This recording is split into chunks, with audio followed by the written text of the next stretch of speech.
À la une de l'actualité ce soir, un passeport panafricain, un projet de l'Union africaine lancé hier à Kigali au sommet des chefs d'État de l'Union. Pour ses initiateurs, ce passeport panafricain pourrait garantir à son détenteur l'entrée sans visa, le séjour et la libre circulation des citoyens africains à travers les 54 États du continent. Dans cette édition, le témoignage, la cérémonie de lancement de nos envoyés spéciaux. Et puis le Kénédougou, réputé à son tour être le verger du Burkina, connaît en ce moment une mévente de la mangue produite dans la région. Les producteurs ne savent plus quoi faire de la surproduction. Conséquence, les mangues pourrissent dans les champs. Impuissants face à la situation, les producteurs se tournent à présent vers l'État. Constat sur place dans ce journal. En cette saison des pluies, il n'est plus rare de voir des enfants dans les champs aux côtés de leurs parents pour des travaux champêtres. Travail des enfants ou initiation à la profession de leurs parents, éléments de réponse à suivre dans cette édition. Mesdames, Messieurs, bonsoir. Je suis ravi de vous retrouver. Pour commencer donc des nouvelles du 27e sommet de l'Union africaine à Kigali, au Rwanda. Le président du Faso prend part à cette rencontre. À l'ouverture du sommet, le passeport africain a été lancé. C'est un passeport unique qui permettra aux pays africains, aux Africains de voyager dans les 54 pays de l'Union sans visa. La cérémonie de lancement se voulait symbolique. Idriss Déby Itno et Paul Kagame se sont vus remettre leur tout nouveau passeport africain par Nkono Zami Zuma. Sur place à Kigali, le compte-rendu de Polo Poda. Kigali au Rwanda, la simple évocation de ce nom renvoie à l'image de l'atrocité que le pays a vécue en 1994 sous la dénomination de génocide rwandais, avec plus de 800 000 morts et de nombreuses violations des droits de l'homme. Des droits de l'homme dont le respect tient à cœur la conférence des chefs d'État de l'Union africaine. À cette 27e session ordinaire, le président du Faso et ses pairs célèbrent le 30e anniversaire de l'entrée en vigueur de la Charte africaine des droits de l'homme. Les chefs d'État veulent ici aller au-delà des mots pour envisager l'avenir d'une Afrique unie. Les hommes et les femmes, côte à côte pour bâtir l'Afrique dont le développement passe par la sécurité et la paix sur le continent, c'est la conviction des dirigeants des 54 pays membres de l'organisation qui pensent que la rencontre de Kigali va poser les jalons d'une Afrique prospère et affranchie de la tutelle de ses bailleurs. Et les tout premiers passeports africains délivrés ici à l'ouverture de cette 27e session des chefs d'État et de gouvernement sonnent comme une révolution pour l'Afrique de prendre ses responsabilités. Nous ne pouvons affirmer notre indépendance et clamer notre souveraineté si nous ne pouvons pas prendre en main notre propre destinée. C'est pourquoi nous devons nous préparer en conséquence, en mobilisant nos ressources et en multipliant nos efforts pour riposter à toutes les menaces, y compris au terrorisme et à l'extrémisme violent. À cet égard, il est urgent de réfléchir sur la mise en place d'un fonds spécial dédié à la lutte contre le terrorisme. Les premiers bénéficiaires du passeport africain seront les chefs d'État et de gouvernement, les ministres des Affaires étrangères et les diplomates. L'Union africaine espère voir les pays africains délivrer ce passeport aux citoyens ordinaires des différents pays membres d'ici à 2018. L'organisation nourrit aujourd'hui de grandes ambitions d'intégration économique et politique pour une libre circulation des personnes et des biens. Et à cette session, il est encore attendu plusieurs décisions fortes et engagements pour l'avenir de l'Union. À noter que le sommet s'est achevé cet après-midi à Kigali et les chefs d'État africains réunis à ce 27e sommet de l'Union africaine ne sont pas parvenus à désigner un successeur à la présidente de la commission Nkosazana Dlamini Zuma. Et cette élection a été reportée en janvier prochain. Aucun des trois candidats en lice, l'équato-guinéen Agatipo Mba Mokui ou le botswanais Venzo Moutoua et encore moins Vandira Kabuzi l'Ougandais n'ont obtenu la majorité des 2 tiers nécessaires. Sortie de promotion à l'École nationale d'administration et de magistrature ENAM, la QV 2016, composée de plus de 1700 agents, a pris comme nom de baptême patriotisme et engagement citoyen. Ces agents nouvellement en sortie ont la tâche sur le terrain de respecter et de faire respecter l'autorité de l'État à un moment où on en a ardemment besoin ici au Faso. C'est le Premier ministre Paul Kaba Thieba qui a présidé cette sortie de promotion. Témoignage de Aboubakar Sagnon. En costume ou en toge, les énarques QV 2014-2016 célèbrent la fin de 2 ans de formation. Au moment où le Burkina Faso s'apprête à faire de profondes réformes pour la modernisation de son administration, le Premier ministre a invité les futurs fonctionnaires au respect de l'éthique et de la déontologie et à servir l'intérêt général. En développant et en mobilisant vos compétences, vous pourrez utilement conseiller, proposer et mettre en œuvre les politiques auxquelles vous serez associés et mieux servir ainsi notre pays. Forte de 1786 élèves, la promotion a pour nom de baptême patriotisme et engagement citoyen. Le parrain, l'ambassadeur des États-Unis ici représenté, a appelé ses filleuls à faire siennes les valeurs d'intégrité et de dignité. Vous devez contribuer à bâtir des institutions fortes.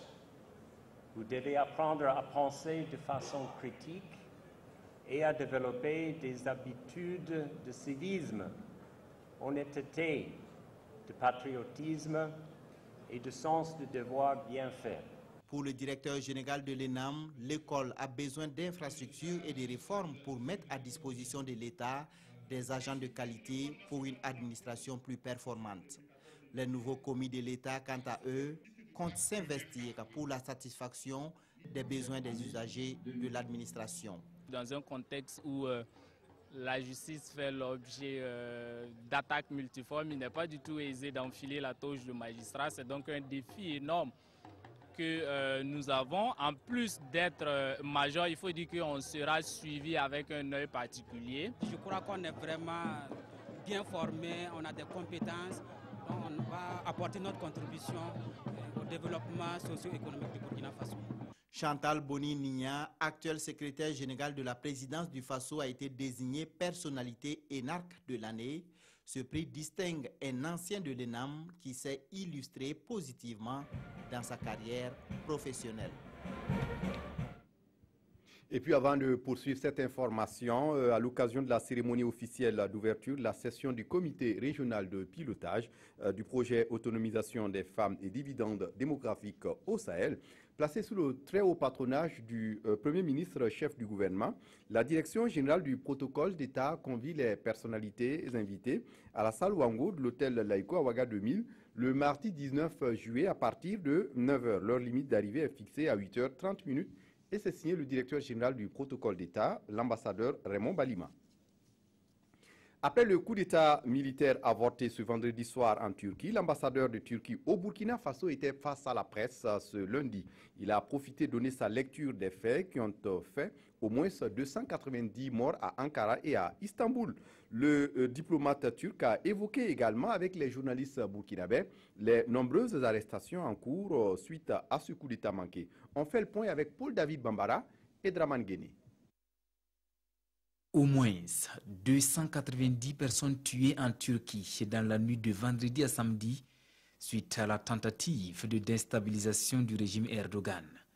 Bilan dressé à Ouagadougou par le diplomate turc qui qualifie ce coup d'État d'acte terroriste. Ce qui s'est passé le vendredi soir est vraiment lamentable. Ça ressemble plus à une action terroriste qu'à un coup d'État. Il y a eu des chars qui ont marché, qui ont roulé sur des gens. Ce n'est pas l'armée même, c'est une faction au sein de l'armée, c'est une minorité. Ils appartiendraient à une organisation dirigée par un prédicateur turc en exil aux États-Unis depuis 1999 et accusé par Ankara d'avoir fomenté le coup. Notre président, notre premier ministre, le gouvernement, les membres de la Grande Assemblée nationale de Turquie et le peuple turc ont tous ensemble vaincu cette tentative de coup d'État et ont résisté pour la démocratie et la primauté du droit. Les terroristes seront punis conformément à la loi. L'heure est donc aux interpellations selon l'ambassadeur turc. 4 jours après le coup d'État, les chiffres actualisés font état de plus de 7500 suspects arrêtés et placés en garde à vue, dont des militaires et des magistrats. Et puis, l'Organisation mondiale des douanes organise depuis ce matin à Ouagadougou un atelier sur les règles d'origine. Pour faire simple, les règles d'origine sont des critères permettant de déterminer le pays d'origine d'un produit. À Ouagadougou, donc, les participants à la rencontre sont venus d'Afrique centrale et d'Afrique de l'Ouest pour bénéficier de 5 jours de formation. Ils doivent maîtriser les notions relatives à l'origine préférentielle des marchandises pour appliquer au mieux les tarifications requises. Explication, Salif Belem, Adama Koulibaly. Connaître l'origine des différentes marchandises afin de leur appliquer la législation tarifaire qui sied le mieux, voici l'objectif de cet atelier régional de l'Organisation mondiale des douanes OMD sur les règles d'origine. L'origine intervient beaucoup dans le calcul de la valeur en douane, parce que c'est cette valeur qui détermine les droits et taxes à payer. Et donc, si les agents maîtrisent les règles spécifiques de l'origine, ils pourront percevoir le maximum de recettes pour nos administrations douanières. On peut prendre en exemple les préférences, parce que vous savez, l'origine des produits, il peut y avoir un désarmement tarifaire. On peut payer moins parce que ça vient des pays de l'UEMOA et payer plus quand ça vient des pays hors UEMOA. Venus de plusieurs pays d'Afrique centrale et de l'Ouest, les participants ont 5 jours pour se familiariser avec les concepts relatifs à l'origine des marchandises. On va parler beaucoup des concepts de base des règles d'origine. Qu'est-ce que c'est les règles d'origine? Pourquoi est-ce qu'on a besoin de ces règles?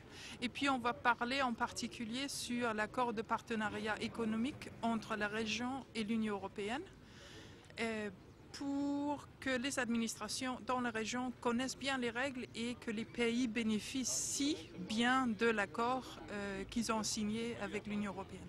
Les règles sur l'origine devraient permettre de booster l'intégration régionale du fait des tarifs préférentiels accordés à certains types de marchandises. Ouagadougou, réputé pour ses 2 roues, a vu s'installer ces dernières années des usines de montage de motos. Des usines qui fonctionnent souvent dans des conditions difficiles. Pour amener les autorités à s'imprégner des réalités de cette industrie, quelques unités ont organisé une visite guidée pour les responsables du ministère du Commerce et de l'Industrie. L'objectif est aussi d'amener les autorités à voir clair dans la situation de ces usines dans le but de les assainir. Mokhtar Ouedraogo, Mounir Akere. Fraude et concurrence déloyale sont les préoccupations soulevées par ces sociétés au cours de cette visite. Une visite effectuée par une délégation composée des agents du ministère en charge de l'industrie et des directions générales des douanes et des marchés publics. L'objectif est de s'enquérir des conditions de travail des unités de montage de motocyclistes. Cette préoccupation qui ressort à tout instant, à savoir qu'il y a la concurrence déloyale bien sûr, il y a aussi d'autres questions problématiques qui se posent. On va relever donc leurs différentes préoccupations, les recenser et les faire remonter à la hiérarchie. Watam SA, Juncheng Moto, EWIF WP et N-Move sont les unités visitées. Des sociétés qui espèrent que le secteur sera assaini et débarrassé des fraudeurs. Nous pensons que cette fois-ci, le gouvernement est engagé et nous pensons qu'ils peuvent prendre des mesures fortes pour effectivement lutter contre la concurrence déloyale et la fraude. Aujourd'hui, quand vous regardez en ville, vous voyez des montages sous les arbres, c'est-à-dire des produits qui viennent déjà finis et qui bénéficient aussi de la catégorie industrielle. Chacune de ces unités emploie en moyenne une trentaine de permanents, mais les conditions sécuritaires de travail ne sont pas réunies. Une rencontre entre les promoteurs et l'administration publique est envisagée afin d'apporter des solutions aux préoccupations pour un meilleur développement du secteur. Ce soir, le Kénédougou, réputé à son tour être le verger du Burkina, connaît en ce moment une mévente de la production de mangue de la région. Les producteurs ne savent plus quoi faire de la surproduction. Conséquence, les mangues pourrissent dans les champs. Impuissants face à la situation, les producteurs se tournent à présent vers l'État. Constat sur place avec Moumouni Barou.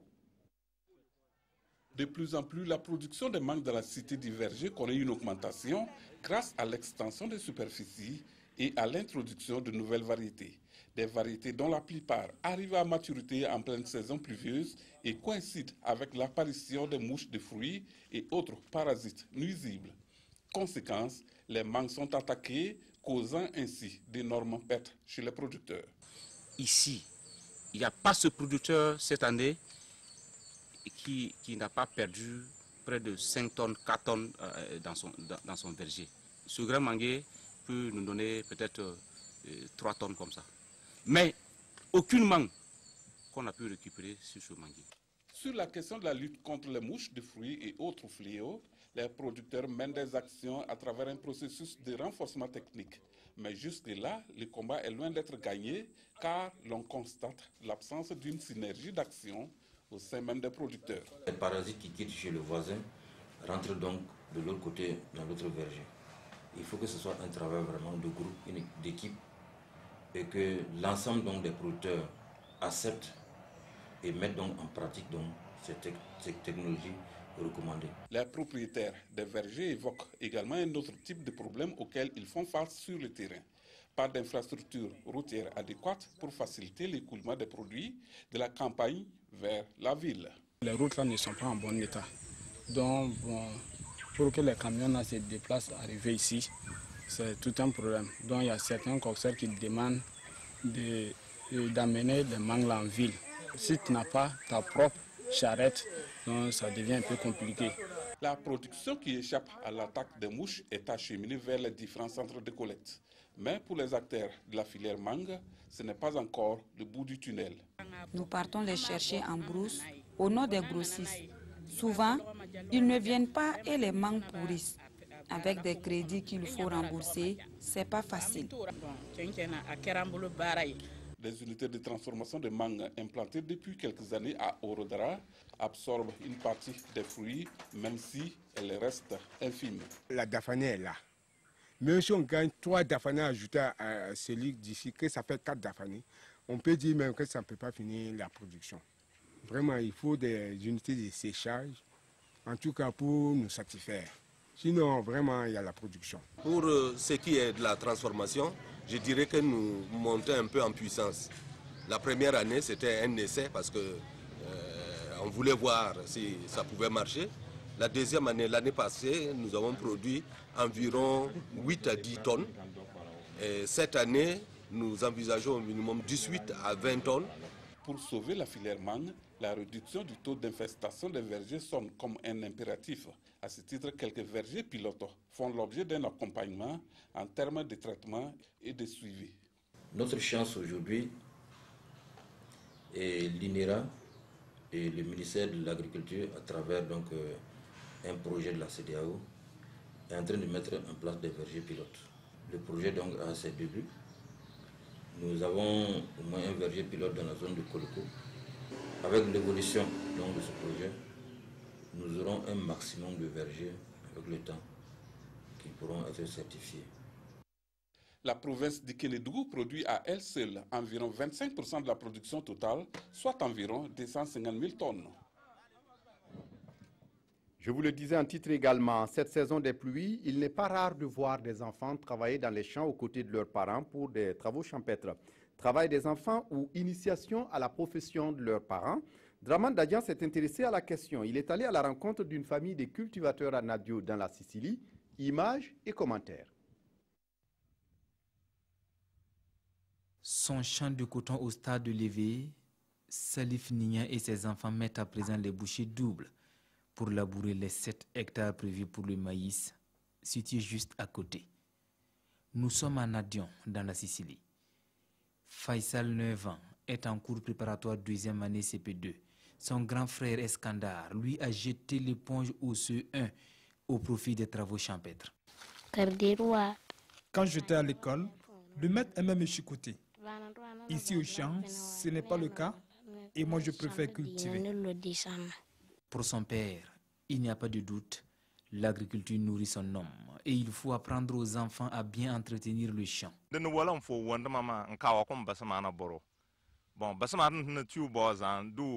Même si vous inscrivez votre enfant à l'école, Il faut toujours lui apprendre votre métier. C'est en quelque sorte de l'initiation. Un enfant qui ne sait pas cultiver ici au village, imaginez un instant qu'il échoue à l'école. Qu'est-ce qu'il va devenir? Probablement un voleur. Plus de 80% de la population burkinabé exerce dans l'agriculture et le plus souvent, les enfants travaillent aussi dans les champs aux côtés de leurs parents. Et puis, bonne nouvelle pour les pays de la CEDEAO. 6 d'entre eux obtiennent une bonne note sur le plan rapport déficit PIB, produit intérieur brut. Pour faire simple, ces pays ont connu ces dernières années une hausse de leur croissance économique. Mais il faut relever que les salaires qui sont versés dans ces pays ne reflètent pas parfois le niveau de leur économie. Cette lecture de la situation économique de la sous-région vient d'être faite ce matin à Ouagadougou au cours d'une rencontre d'experts. Témoignage de Draman Guéné. Des experts nationaux et de la CEDEAO réunis dans le cadre du mécanisme de la surveillance multilatérale apprécient l'évolution économique des États membres. Il ressort qu'en 2015, les performances économiques de l'espace CEDEAO sont mitigées. Les causes, le non-respect des normes de convergence définies au niveau sous-régional. Il y a 6 États qui ont pu respecter le critère du déficit qui doit être inférieur ou égal à 3% par rapport au PIB. Le Burkina ne respecte pas le ratio de la masse salariale, puisque pour un ratio qui est autour de 35, le Burkina se trouve à peu près en 2015 autour de 50. Ça veut dire que si vous enlevez cela, plus les charges de fonctionnement, il ne vous reste rien pour investir. Même le Libéria, qui assure la présidence du mécanisme, a aussi des défis à relever. Le Libéria a pu en fait se conformer à 3 critères, il reste 4. Et par rapport donc au deuxième critère, bon, le Libéria également a pu se conformer à ces critères-là. Et bien, nous sommes conformes par rapport donc à ces critères et nous travaillons bien sûr pour aller de l'avant par rapport à cela. Au cours de cette rencontre de Ouagadougou, invite sera faite aux États membres de maîtriser les déficits et d'accroître les recettes. Il faut véritablement une cohésion sociale et c'est à partir de ce moment qu'on peut attirer les investisseurs et permettre justement d'accroître les recettes et de permettre au pays donc, de renouer avec les sentiers de croissance et de respecter ces critères. Pour les 15 États membres de la CEDEAO, ce sont des normes à respecter pour une stabilité macroéconomique de l'espace et la création d'une union monétaire. De son côté, face au manque de ressources financières pour réussir ces projets, l'autorité de développement intégrée de la région du Liptako-Gourma ALG, appelée communément Autorité du Liptako-Gourma, développe des initiatives. Pour rationaliser donc la gestion du peu de ressources, l'autorité du Liptako-Gourma procède en ce moment même à Ouagadougou avec ses experts à la programmation des investissements des pays membres. Explication, Moukounda Biri. Réunis à Ouagadougou, les experts en charge de la programmation des investissements des pays membres de l'autorité du Liptako-Gourma, que sont le Mali, le Niger et le Burkina, s'interrogent sur la pertinence de son portefeuille de programmes de développement établi il y a 10 ans. La structure sous-régionale est aujourd'hui confrontée à d'énormes défis, l'insécurité des productions agro-silvopastorales, la détérioration de l'environnement et le faible niveau de développement de l'énergie. Elle doit par ailleurs faire face aux menaces terroristes et aux trafiquants transfrontaliers. Et la rencontre de Ouagadougou commande, selon le directeur général de l'autorité du Liptako-Gourma, Seydouwa, l'entreprise de réflexion sur la mise en place d'un nouveau mécanisme de prévention, de gestion et de règlement des conflits, ainsi que la consolidation de la paix et de la sécurité dans ces pays membres. Il s'agira par ailleurs pour ces acteurs d'approfondir la réflexion sur les actions à mener au sein des États membres pour améliorer la visibilité de l'organisation et par conséquent améliorer la mobilisation des ressources. Pour ce faire, Seydouwa a invité les experts à plaider pour la prise en compte des activités de la structure dans les programmes nationaux d'investissement public. Les réflexions vont durer 72 heures et devront aboutir à l'élaboration d'un programme d'action actualisé et pertinent en phase avec les priorités nationales. Ce 18 juillet est célébré dans le monde comme la journée internationale Nelson Mandela, encore appelée Nelson Mandela Day. Une journée pour commémorer la contribution de Nelson Mandela, militant de la cause anti-apartheid. Il est resté en prison plus d'un quart de siècle pour ses convictions. Et pour célébrer la journée au Burkina Faso, l'association pénitentiaire africaine vient d'inaugurer une aire de sport et de loisirs pour les détenus de la MACO, la maison d'arrêt et de correction de Ouagadougou. Et c'était en présence de Urbain Benito Somé et de Tanga Robert Kafando. Ce sketch se tient à la cour de promenade du bâtiment annexe de la maison d'arrêt et de correction de Ouagadougou. Il met en scène les conditions de séjour dans les établissements carcéraux au Burkina, des conditions améliorées par cet ouvrage qui permettra aux prisonniers de se mouvoir et de profiter de l'air et du soleil. On en avait vraiment besoin parce que le bâtiment contient plus de 1000 détenus. Pour un bâtiment qui était prévu pour 400 détenus, donc il va sans dire que la promiscuité et les conditions de détention sont difficiles.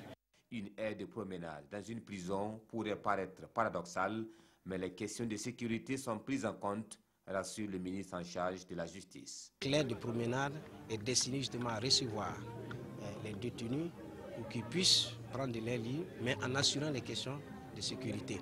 Parce que si on les laisse se promener dans la cour sans aucune précaution, il y a des risques d'évasion. Le projet est porté par l'Association pénitentiaire africaine et financé par la coopération française à environ 40 milliards de francs CFA.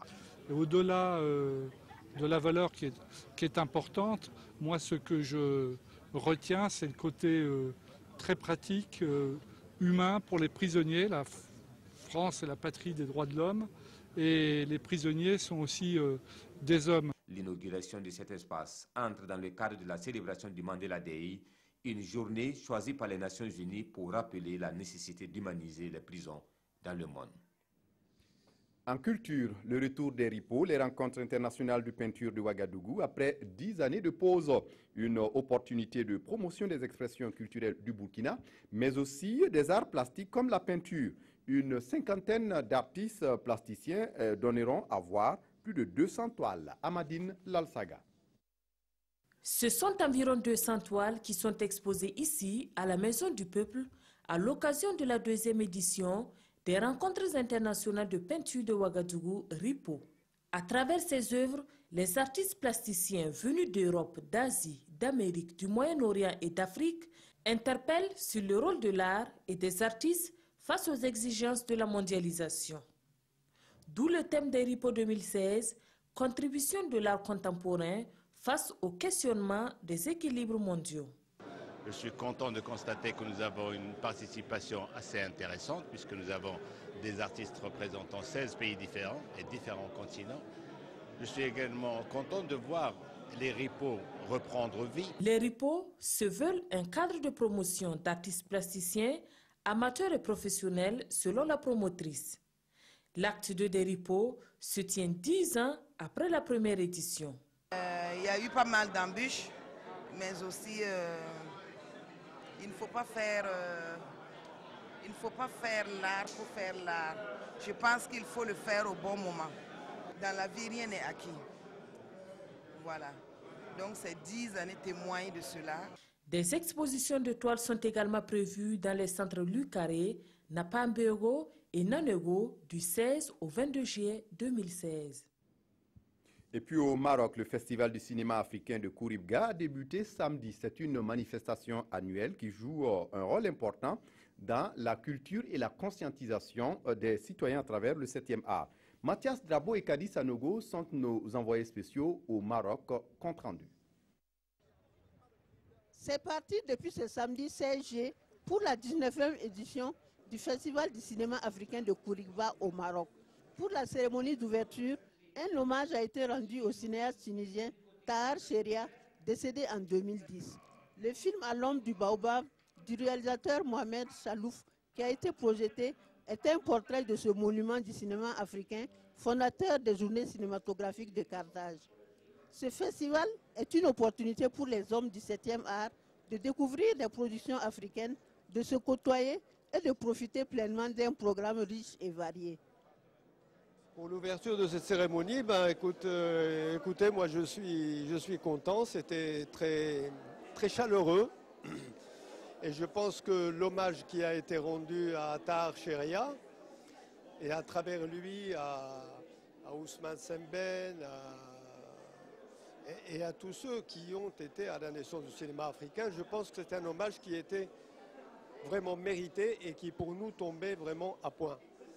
Je pense que, bon, tout est dit. Ce festival est africain, ancré en Afrique. Il est avec le FESPACO, avec Écran Noir, disons, un événement très attendu. Durant une semaine, c'est au total 15 longs métrages qui seront projetés pour la compétition officielle.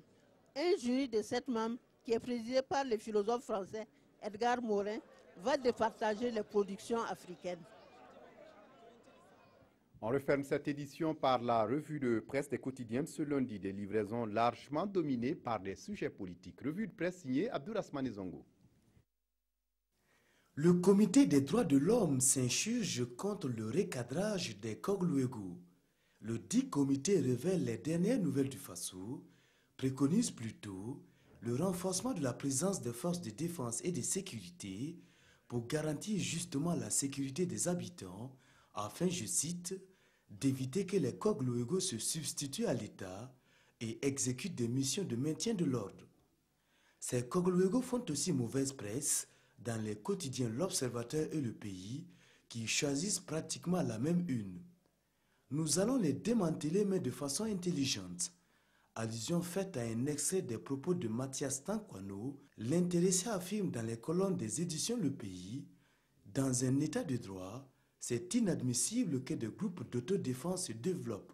D'ici 3 mois, poursuit-il, vous ne verrez plus un Kogluego attacher quelqu'un. Nous allons les démanteler de façon intelligente et sans mort d'homme, conclut le conseiller spécial du président du Faso. Au même moment, le Burkina Faso et le Togo renforcent les coopérations sécuritaires à travers une rencontre entre les 2 ministres de sécurité, relate le journal Le Quotidien. L'objectif est de fédérer les efforts en vue de prévenir et de combattre l'insécurité. En sport, le RCK est maître de son temps, rapporte Notre Temps, car sacré champion à une journée de la fin du championnat national de 2-1. Les Faucons, grâce à leur victoire de 3-1 contre les fonctionnaires de Bobo le week-end dernier, remportent ainsi et de nouveau le titre après 2005. C'est la fin de ce journal. Jacques Lamissa Tarpaga vous retrouve pour la dernière édition. D'ici là, excellente suite de programmes sur la RTB. Au revoir.